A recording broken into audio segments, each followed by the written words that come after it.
Hello दोस्तों, आज का हमारा यह वीडियो हमारे लास्ट वीडियो लव साइकिल का पार्ट 2 है।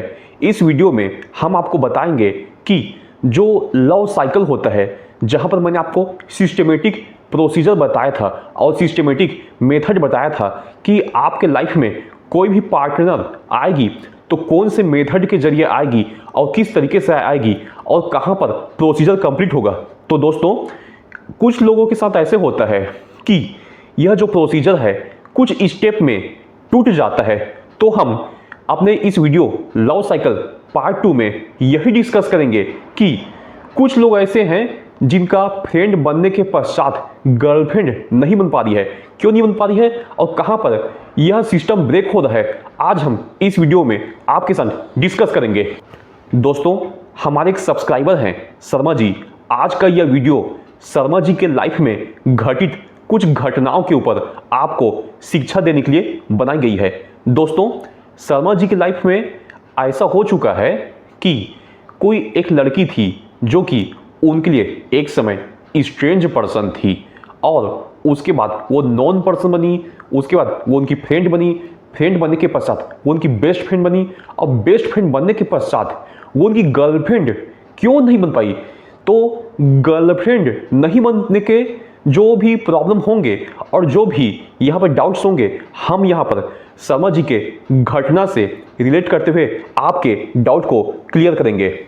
दोस्तों, शर्मा जी का कहना है कि मेरे साथ ऐसा हुआ था कि जैसा आप बताते हो, जो आपकी फ्रेंड बनेगी उसे डेली 3 मिनट बात होना जरूरी है, जो बेस्ट फ्रेंड बनेगी उसे 6 मिनट बात होना जरूरी है। तो 3 मिनट 6 मिनट बात होते होते ऐसा हुआ कि एक दिन जो मेरी वो फ्रेंड थी और मैं दोनों मूवी थिएटर में मूवी देखने गए थे। लेकिन जब मूवी देखने गए थे तो वहाँ पर उनका कहना है कि जो सामने वाली उनकी फ्रेंड थी वो उनका रिस्पॉन्स उनके लिए सही नहीं था। मतलब कि जब सामने दोनों मूवी देख रहे थे तो किसी भी तरीके से शर्मा जी जो उनकी फ्रेंड थी उनके बगल में ऐसे हाथ लगाना चाहते थे तो जो सीट से वह सटक जाती थी। क्यों? क्योंकि बगल से वो हाथ लगा ना पाए। और कभी ऐसा होता था कि किसी बहाने से वो उनके हाथ पकड़ने का कोशिश करते थे तो फिर वहाँ पर ऐसा होता था कि हाथ पकड़ने नहीं देती थी। मतलब कि लड़की उनके साथ मूवी देखने तो जा रही है और उनकी बेस्ट फ्रेंड भी बन चुकी है, लेकिन अपनी फ्रेंड को मूवी दिखाने लगे थे, वह इरादा उनका पूरा नहीं हो पाया और इसके चलते शर्मा जी बहुत दुखी हैं। तो चलिए, शर्मा जी को इस वीडियो के माध्यम से मैं कुछ मोटिवेशनल एडवाइस देना चाहता हूं। शर्मा जी, यह बात जरूर पॉसिबल है कि आप मेहनत करो और आपको सफलता ना मिले, लेकिन ये बात आप गांठ बांध लीजिए कि आप मेहनत नहीं करोगे तो आपको सफलता किसी भी हाल में नहीं मिलेगी। मतलब कि दूसरे शब्दों में आपको ऐसा समझाया जा सकता है कि जो वो आपकी फ्रेंड थी जिसका कि आप नाम क्या बता रहे थे वो मैं भूल गया और वीडियो में उसका नाम अभी ले भी नहीं सकता। जैसे कि वहाँ पर बता रहे हैं आपने कि मेरे साथ वो मूवी देखने के लिए आई और मूवी देखने आने के पश्चात जो मेरे इरादे थे वो इरादे पूर्ण नहीं हो पाए। तो याद रखिए, हुआ क्या कि आप असफल हो गए। लेकिन यहाँ पर सफलता के चांसेस था ना। मान लीजिए कि एक प्रोबेबिलिटी की बात करते हैं, माने कि हिंदी में इसको प्रायिकता बोलते हैं और इंग्लिश में प्रोबेबिलिटी बोलते हैं, माने कि संभावना का सिद्धांत। ऐसे करते करते आप 10 लोगों की ओर मेहनत करोगे तो ऐसा तो नहीं होगा ना कि 10 के 10 लड़की के साथ आपका काम नहीं बनेगा। काम कौन सी लड़की के संग बनेगा वो आप मैं यहाँ कुछ देर बाद समझाऊंगा दूसरे उदाहरण के साथ। लेकिन आप याद रखिए, आप मेहनत करोगे तो बिल्कुल ऐसे पॉसिबिलिटी है कि आपका किसी भी फील्ड में मेहनत के पश्चात सफलता का चांस 1% या 2% या ज़्यादा से ज़्यादा केवल 5% हो। लेकिन आप एक बात गांठ बांध लीजिए कि मेहनत नहीं करोगे तो फिर आपकी असफलता का चांस 100% होगा। यह बात कंफर्म है कि आप मेहनत नहीं करोगे तो आप असफल होकर रहोगे। ऐसा बिल्कुल नहीं हो सकता कि आप घर में सोए रहो और सफलता आपको कदमों को चूमते हुए आए। सफलता प्राप्त करने के लिए कड़ा संघर्ष करना पड़ता है और कड़ा संघर्ष के पश्चात भी असफल बहुत लोग होते हैं, वो किस्मत की बात होती है कि आप सफल होगे कि नहीं होगे, लेकिन आपको मेहनत करना तो जारी रखना पड़ेगा। याद रखिए शर्मा जी, मेहनत या प्रयास आपको क्यों करना जरूरी है, ये आपको एक अपनी जो जिंदगी का एक एग्जाम्पल है उससे आपको बता रहा हूं। मुझे अच्छे से याद है 2021 में मैं बरेली में गया था, तो बरेली में वहां पर मेरे को एक खास इंसिडेंट मेरे को देखने को मिला था। वहां पर था क्या, वहां पर ऐसा था कि कोई एक बच्ची थी जिसका नाम मनहा था। वो मनहा को एक गंभीर बीमारी था। उस गंभीर बीमारी के लिए जो हीरो है सोनू सूद, वो चंदा इकट्ठा कर रहा था। किस लिए चंदा इकट्ठा कर रहा था?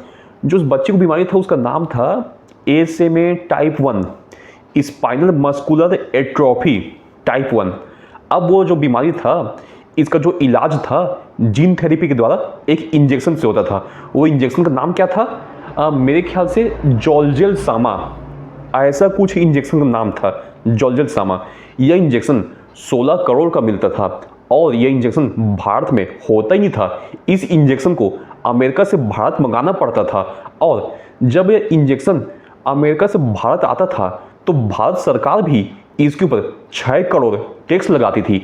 मतलब कि ऐसा है कि अगर सोनू सूद के द्वारा चंदा के मांग किए जाने के पश्चात 16 करोड़ इकट्ठा हो भी जाता तो भी वहां पर याद रखिए भारत सरकार का 6 करोड़ तो देना पड़ता। लेकिन भला हो मोदी सरकार का, जिसने कि 6 करोड़ रुपए के माफ कर दिया। तो फिर हुआ ऐसा कि सोनू सूद का मेहनत रंग लाया, और मेहनत रंग लाने के पश्चात 16 करोड़ का इंजेक्शन भारत आ गया, जो चंदा से 16 करोड़ इकट्ठा हो गया, और इकट्ठा होने के पश्चात जो भारत सरकार का टैक्स था 6 करोड़ का, वो भी माफ हो गया। लेकिन बदकिस्मती से इतना सारा प्रयास सोनू सूद के द्वारा किए जाने के पश्चात, और जो मनहा नाम की बच्ची थी उसकी मां के द्वारा इतना सारा प्रयास किए जाने के पश्चात भी वह बच्ची अफसोस बच नहीं सकी।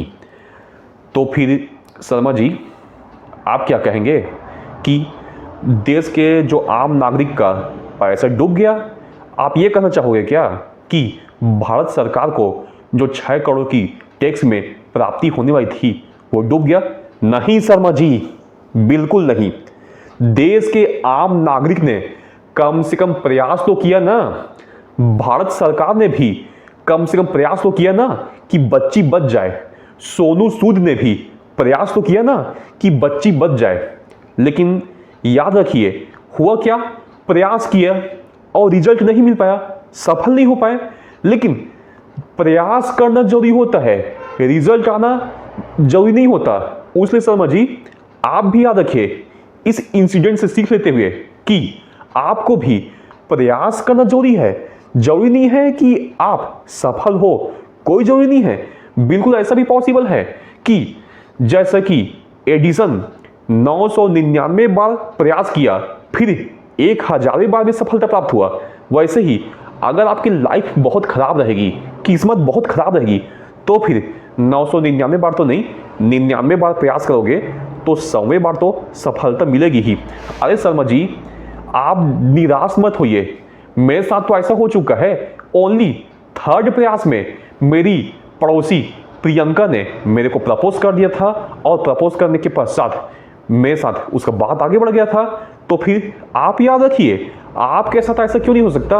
आपका कहना है कि आपकी फ्रेंड आपके साथ आई और आने के पश्चात आपको अच्छा रिस्पॉन्स नहीं की। शर्मा जी कभी आपने सोच के देखा है कि जिस दिन आप 3 घंटे का मूवी उसके साथ देख रहे थे, कितनी सारी लड़कियां ऐसे होंगी पूरे भारत में, अरे आपके पूरे शहर में की बात करो, भारत की बात ही छोड़ो, शहर में कितने सारे लड़कियों का उस दिन ब्रेकअप हुआ होगा, और जिन लड़कियों का ब्रेकअप हुआ होगा वो कहीं ना कहीं रोते तो बैठी होगी, और आप वहां पर उस समय पहुंचते तो फिर आप पूछते कि क्या हो गया, क्यों रो रही हो, तो आपके समय दुख दर्द तो बताती ना, दुख दर्द तो बताती ना। तो फिर ऐसा बिल्कुल पॉसिबल है कि जहां पर उस लड़की को एक नए बॉयफ्रेंड की जरूरत थी, मैं जिसका ब्रेकअप हुआ था उसको नए बॉयफ्रेंड की जरूरत थी, वहां पर आप अवेलेबल रहते तो फिर वहां पर आपका चांस बन जाता। जो लड़की आपके साथ थी उसको कोई बॉयफ्रेंड का जरूरत नहीं था, तो फिर वहां पर आपका बात आगे नहीं बना। लेकिन वहां पर आप अपने आप को छोटा क्यों मानते हो? आप छोटा नहीं हो, जो आपकी पार्टनर थी, जो आपकी फ्रेंड थी, उसको बॉयफ्रेंड की जरूरत नहीं था। बस केवल इतना याद रखिए। शर्मा जी, आप केवल ये बात याद रखिए कि एक शराबी का एग्जाम्पल लेते हुए आपको कुछ बातें समझनी है। देखिए, बहुत सारे लोग ऐसे होते हैं कि जिनको शराब की बहुत तेज लत रहती है, उनके जेब में पैसा नहीं होता तो भी घर का सामान बेचकर शराब पीते हैं। लेकिन ऐसे लोग भी होते हैं कि जिनको फ्री में दारू दे दो तो उसके पश्चात भी वो ये बोल के नखरे करेंगे कि अरे बहुत कड़वा है, अरे बहुत बदबू दे रहा है। लेकिन जिसको ज़रूरत है उसके सामने आप एक बोतल ला कर देखिए, 2 बोतल झटाक से पकड़ेगा। तो सेम शर्मा जी, सेम ऐसे ही ज़रूरत का कॉन्सेप्ट लड़कियों के ऊपर लागू भी होता है और लड़कों के ऊपर भी लागू होता है। जिस लड़की को बॉयफ्रेंड की ज़रूरत रहेगी वो आपको मिलेगी। जो लड़की आपके संग गई थी उसको बॉयफ्रेंड की ज़रूरत नहीं थी तो आपके से नहीं बनी, फ्रेंड की उसको जरूरत थी, मैं बात स्वीकार कर सकता हूँ। मतलब कि खाली समय में कुछ उसको बात करने की चाहिए था, अपने दिल बहलाने की चाहिए था, तो एज अ फ्रेंड के रूप में वो आपसे बात की और बात करने के पश्चात आपके संग मूवी देखने गई और आपके संग मूवी देखने पहुंच गई। उसके बावजूद आपका बात नहीं बन रहा है तो फिर यहाँ पर आपकी कोई गलती नहीं है, सामने वाले को रिक्वायरमेंट नहीं है, इसलिए आपका बात नहीं हो पा रहा है। आपको सफलता चाहिए तो क्या प्रयास करना पड़ेगा? कहीं और देखिए, कहीं नया खोजिए। सबसे बड़ा तो आप वहां खोजिए जहां पर कोई लड़की हो जिसको कि अपना दुख दर्द बांटने के लिए किसी की ज़रूरत हो। दोस्तों, मैं आपको बताना चाहूँगा कि जिसको भी दुख दर्द बांटने के लिए किसी की ज़रूरत रहेगी वो गर्लफ्रेंड ना सही, आपकी फ्रेंड या बेस्ट फ्रेंड तो बन ही जाएगी ना, क्योंकि आधा घंटा तक वो आपसे बताएगी कि मेरे को क्या समस्या है, क्या समस्या नहीं है। ऐसा ही आप 1 महीना तक के सामने की समस्या सुनते रहिए। फिर समस्या सुनने के पश्चात ऐसा हो सकता है कि जो आप चाहते हैं उस फील्ड में आप सफल हो जाए। सेम इसका अपोजिट एडवाइस मैं गर्ल्स के लिए भी देना चाहता हूं कि जिसको जरूरत हो वही आपको बॉयफ्रेंड बनेगा और लड़कों, जिसको जरूरत हो वही आपकी गर्लफ्रेंड बनेगी। ऐसा बिल्कुल पॉसिबल नहीं है कि रोड में आप किसी को भी चलते हुए को हाय हेलो कर लें, आपकी गर्लफ्रेंड नहीं बनेगी। तो चलिए शर्मा जी, आज की शिक्षा आप समझ गए ना? ओके, तो शर्मा जी बाय बाय।